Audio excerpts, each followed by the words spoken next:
السلام عليكم ورحمة الله وبركاته. اللهم صل وسلم وبارك على سيدنا محمد وعلى آله وصحبه أجمعين. أهلا وسهلا بيكم في يوم جديد ومشكلة جديدة من المشاكل اللي بتتواصلوا معايا وتبعتوها لي على الفيسبوك، انستجرام، تويتر، اسمع كلام ستك، وعلى صفحة ستو كمان الموجودة على الفيسبوك، والرقم بتاع الواتساب اللي بسيبه لكم تحت في التقفيصة بتاعة الوصف، فتبعتوا مكان ما تحبوا.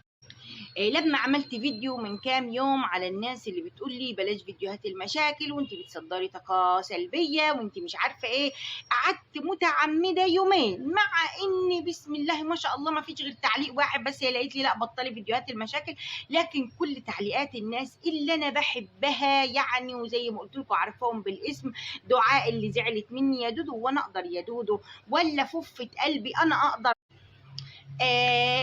فدول اللي يهموني. الناس كلها اجمعت ان فيديوهات المشاكل بيتفرجوا عليها احسن من الفيديو اللي على القناه الكبيره. فبعد اذنكم انتوا عارفين انا مش مسمياها مثلا قناه الهق والمق، ولا مسميها مثلا قناه الهشتك بشتك، انا مسميها افتح قلبك مع افتح قلبك، يعني هتفضفض. مش عايزين تتفرجوا، اللي مش حابب على عيني وعلى راسي ما يتفرج.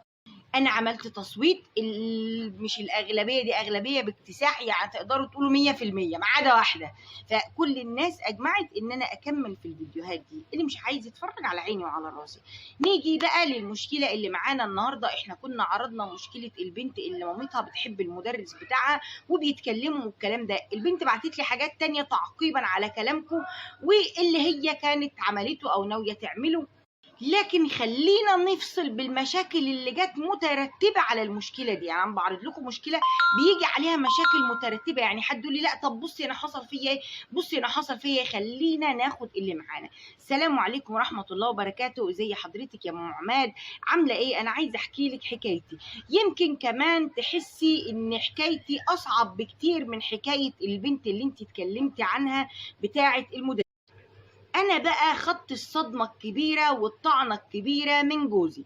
انا كنت متجوزه من 11 سنة. كنت بحب الأول واحد زميلي في الشغل، وكنا متعرفين على البعض وشبه مخطوبين قدام العيلة، لكن بعد كده جاله شغل بره، فقال لي أنا مش هقدر نكمل دلوقتي وأنا لازم أشتغل. قلت له خلاص أستناك لحد لما ترجع ونكمل عادي مفيش مشكلة. قال لي أنا مش هقدر أوعدك بحاجة، ويقدر ارجع دلوقتي يا مش هرجع. قلت له طيب اللي انت عايزه اعمله. قال لي احنا هنفسخ الخطوبه. وفسخنا الخطوبه، ومش قادره اقول لك على كسره القلب اللي انا كنت فيها. كنت زعلانه قوي وشبه كده كنت بموت. المهم لحد لما قدرت اخرج من اللي انا فيه ده، قعدت حوالي سنه ونص.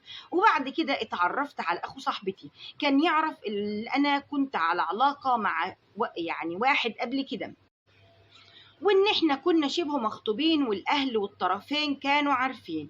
قعد يتقرب لي وحكيت له كل ظروفي وان انا لسه قلبي تعبان والكلام ده كله. قال لي ولا يهمك وانا معاكي ودي فتره وهتعدي. وقعد فعلا يخرجني وفسح وهدايا ومعرفش ايه، لحد لما واحده واحده كنت بتعلق بيه. بس بصراحه وانا مش هكذب عليكي، انا قلبي كان متعلق بالشاب التاني ده. وبعدين قررنا ان احنا نتخطب، بس انا قلت له مش هنتجوز دلوقتي، بحيث لو ما نفعناش في الخطوبة يبقى خلاص. قال لي طيب تمام. المهم اتخطبنا، وبعدها بسنة اتجوزنا، وكنت خلاص الموضوع استقر في دماغي وقلبي، وقلت خلاص ده الخير اللي ربنا اختاره لي. هو بصراحة كان كويس جدا في الاول، بس ماشي بخاف انا من في الاول بس. بعد كده ربنا كرمنا أول ما اتجوزنا على طول ببنتي الكبيرة، كانت مالية عليا كل حياتي. وقتها جوزي قال لي إن هو عايز يسافر يشتغل بره وعايزني أروح معاه. قلت له طيب تمام، وخلصنا ورقنا وسافرنا كلنا. وهناك بقى بعد لما بنتي كان عندها سنتين كنت حامل للمرة التانية. قلت له أنا مش هقدر على القعدة هنا وأنا حامل ومعايا بنت صغيرة، انا عايز ارجع مصر. قعد من هنا لهنا ويقول لي خليكي ومعرفش ايه، بس انا ما قدرتش. وقلت له معلش خليني مع ماما احسن. رجعت وولدت الحمد لله، وسنه كانت بتجر سنه، لحد لما البنت الصغيره بقى عندها 5 سنين. جوزي زعق معايا وقال لي انت لازم ترجعي وانا مش هقدر على القعده دي لوحدي. قلت له مش هينفع، وانا خلاص هقدم للولاد هنا في المدرسه. وفعلا كنا قدمنا للبنت الكبيره بس هو كان فاكر ان احنا قدمنا كده يعني سنة ولا سنتين وهحول. قلت له مش هقدر. قعدنا زعقنا ونزل اجازة واتخانق وحاول ياخدنا بس احنا ما رحناش، وقال لي قدامك فرصة تفكري، لو ما جيتيش اعتبري ان موضوعنا منتهي يعني ننفصل. المهم من هنا لهنا اهلي اقنعوا ان انا افضل قاعدة في مصر وهو يبقى يجي اجازات، فين وفين على موافق. بعد كده أخدنا شقة وكتبها باسمي ورحنا علشان أنا وبناتي نعيش فيها، والحمد لله الأمور كانت متظبطة ومستقرة لحد لما اتعرفت على واحدة هناك وكانت كويسة جدا، وكنا طالعين ونازلين مع بعض وولادنا يذاكروا مع بعض والحياة كانت كويسة. هي كانت مطلقة بس كانت بصراحة ونعم الأخت. بس حطي خط تحت وكانت دي هحطه يا جماعة. حطينا.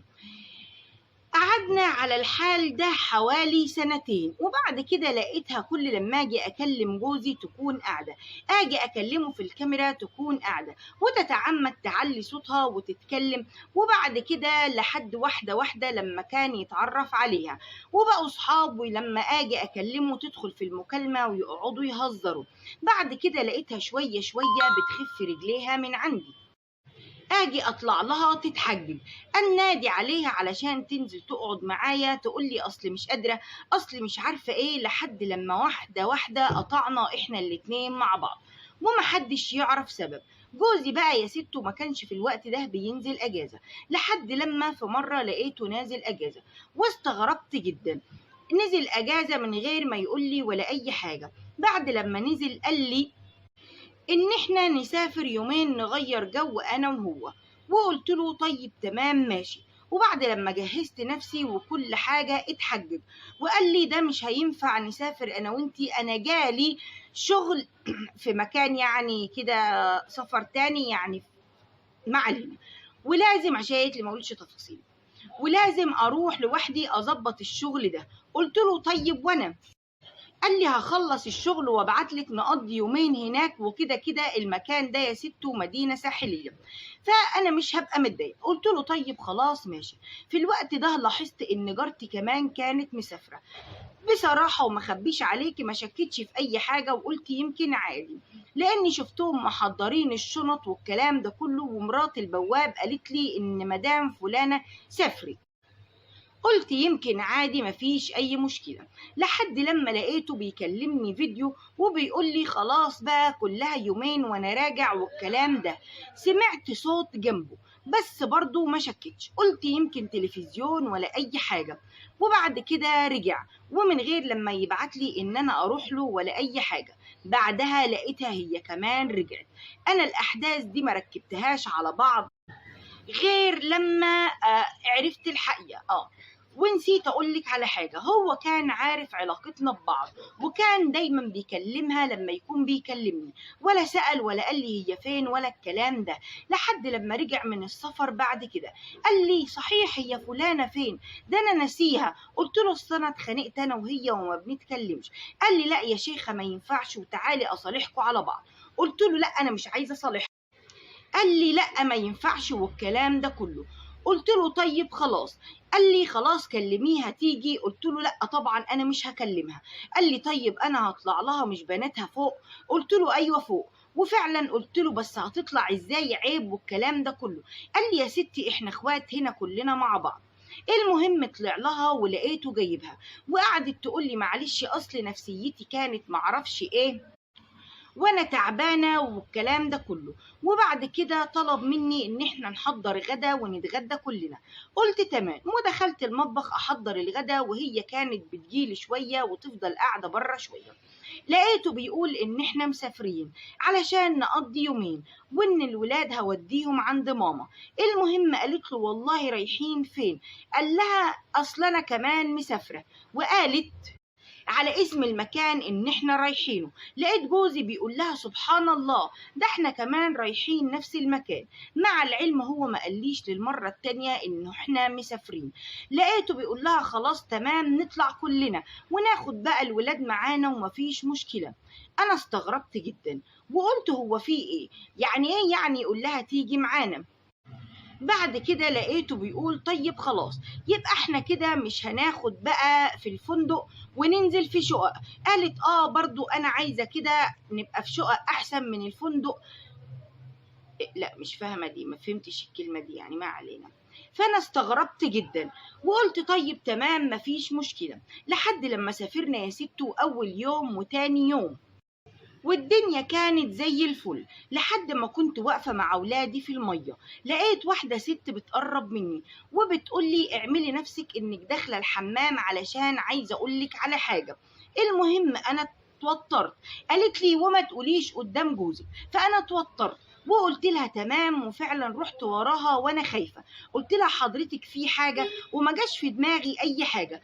المصيبه يا ست لقيتها بتقول خلي بالك جوزك متجوز الست اللي قاعده معاكوا على البحر. انا تنحت وضحكت وقلت لها انت بتقولي ايه؟ دي صاحبتي. قالت لي اقسم بالله متجوزها. انا كنت قاعده قريبه من الشمسيه بتاعتكم وسمعاهم بيتكلموا، وهي بتقول له انت ازاي تعمل حركه زي كده؟ اكيد هتشك فينا. كنت طلعت معاها وبعد لما رجعت طلعت معانا. قال لها ولا هتشك ولا اي حاجه، ولو رحنا فندق طبعا بيحتاج أسايم الجواز، واحنا القسيمة بتاعتنا لسه ما طلعتش. انا يا ستو سمعت كلام الست وحاسة ان كان هيغمى عليا، وقالت لي حاولي يا بنتي تتأكدي بنفسك وتشوفي وتراقبيهم. وفعلا انا ما كدبتش كلامها، ولاحظت ان انا كنت بنزل المية بالولاد كلها وهم قاعدين على البحر، وبقيت أراقبهم لحد يا ستو ما اتأكدت إن هم فعلا متجوزين. ومش هقولك عرفت إزاي، بس في الآخر واجهتهم واعترف لي إن هم متجوزين، وإن هم كانوا يعني المهم يعني وهو في السفر يعني، ما علينا بقى. وإن أنا كنت مغفلة، وإنه أول لما نزل اتجوزوا. ودلوقتي بقى البجاحة بتاعته بيقول لي يا تعيشي وتكملي معانا يا إما اللي انت عايزاه تتطلقي. واحنا على الحال ده بقالنا 8 شهور. هو سافر وهي موجودة هنا وانا موجودة برضو هنا، بس انا مشيت من الشقة اللي انا كنت فيها. انا مش عايزة حد يديني نصيحة ولا عايزة اعرف رأي حد، بس انا بحكيلكوا علشان محدش يثق في حد، ولا يقول دي زي اختي ولا اللي يقول دي زي معرفش ايه. مفيش حد زي الاخت ومفيش حد زي الام، وفي لحظه ممكن تلاقي صاحبتك تخونك وتغدر عليكي. بس انا عايزه منك طلب واحد، تخلي الناس تدعي لي يا رب بالهدايه. انا عارفه انا هعمل ايه، كده كده الشقه باسمي هاخدها وهتطلق وهعيش لبناتي وهصرف اشتغل وهصرف عليهم. بس معلش لو تقولولي اللي انا هعمله ده صح ولا غلط. انا عارفة ان هو صح بالنسبة لي، بس خايفة اكون باجي على حق بناتي. انا اسفة ليكوا اوي اني طولت عليكوا، وشكرا اوي يا ستو لما تعرضي لي المشكلة بتاعتي. ادعوا لي يا جماعة، وعايزة اقول لكم اوعوا تثقوا في حد. لا حول ولا قوة الا بالله. ربنا يا رب يهدي لك الحال ويصلح لك الحال. وانا مش فاهمه ايه الستات خرابات البيوت ده، يعني الست فاتحه لك بيتها وعايشه معاها وانت زي صاحبتها تغدري بيها كده. هو ايه يا جماعه؟ مفيش مبادئ خالص عند الناس، لا حول ولا قوه الا بالله. انا شايفه ان اللي انت هتعمليه ده صح فعلا، تتطلقي وتاخدي الشقه اللي هو كاتبها لك باسمك، تروحي تفتحي بقى تبيعي بها وتجيبي شقه اصغر، تعملي مشروع او تنزلي تشتغلي. ده رأيي. لكن بصراحة الناس أقسم بالله بقت تخوف، الناس حرفيا بقت تخوف. ادعوا لها يا جماعة وسيبوا لها آرائكم وكومنتاتكم وتعليقاتكم، واشوفكم بكرة بإذن الله في يوم جديد ومشكلة جديدة، وافتح قلبك مع ست. والسلام عليكم ورحمة الله وبركاته.